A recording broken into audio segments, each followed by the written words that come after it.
One very important skill that you must learn online. This is a super duper imperative skill. And what is that?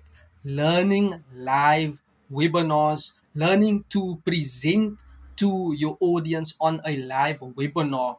Remember, you will first suck, but the more you are doing live webinars, the more you are interacting, engaging, answering questions on a live webinar to solve your market's pain point, eventually you will start to become good at it. Thereafter, you can start selling whatever you have on a live webinar.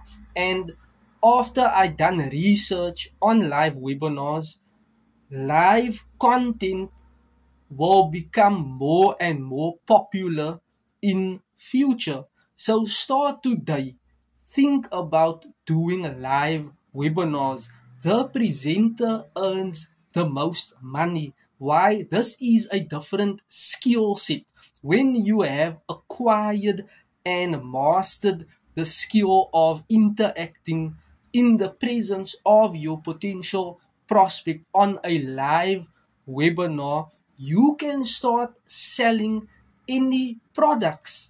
You can start selling 5 products, 10 products, 15 products, 20 products only, but only when you start to become confident, skillful, when you start to become excellent at live webinars.